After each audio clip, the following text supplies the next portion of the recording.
when legendary actor James Caan passed away in 2022. The world mourned the loss of a Hollywood icon, a man who brought grit, charisma, and vulnerability to every role he played.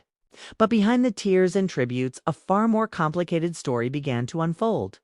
Even after his death, Caan's family has found themselves locked in a bitter struggle, torn apart by questions of loyalty, legacy, and one haunting mystery. What did James Caan really want in his final days? James Caan was more than just a movie star. To millions, he was Sonny Corleone, the fiery, unpredictable heart of The Godfather.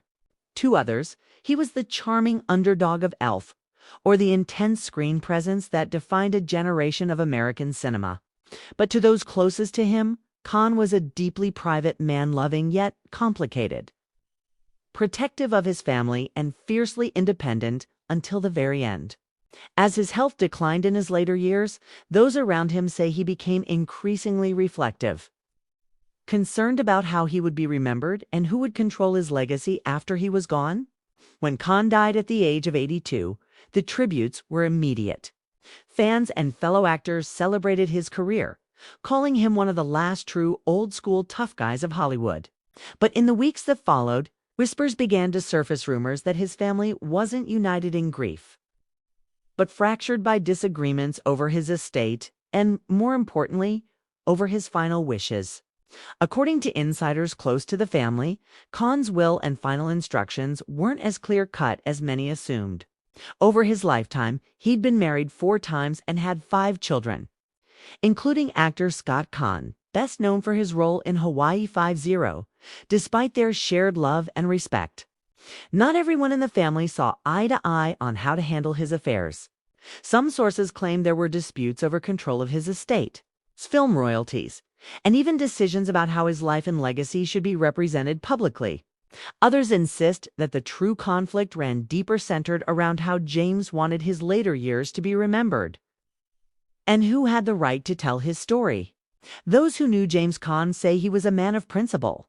He hated phoniness and detested Hollywood politics.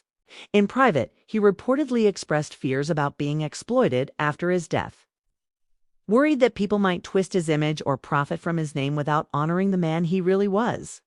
It's said he wanted simplicity, a quiet farewell, free from spectacle or manipulation. But as so often happens in Hollywood, where fame and fortune intertwine, the line between love and greed became blurred. The family's internal disagreements soon caught the attention of the media, and fans couldn't help but draw parallels to Caan's own roles, where loyalty, betrayal, and family tension often defined the story.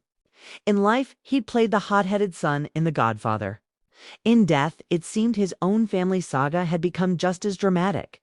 Even Caan, who has largely stayed out of public disputes, has hinted that his father's legacy is something worth protecting fiercely. He once said that his father taught him to earn respect, not expect it. A lesson that seems to echo now more than ever as the Caan family navigates the fallout of his passing. James Caan built a career playing men who lived and died by their convictions. He was tough, loyal, and flawed, but always authentic. Now, as his family continues to struggle with how best to honor him, it's clear that his spirit still looms large. The heartbreak of it all is that even in death, Caan's presence continues to spark passion and conflict, the very emotions that made his performances unforgettable. Perhaps, in a way, that's the ultimate mark of a legend. Even when the lights fade, the story refuses to end.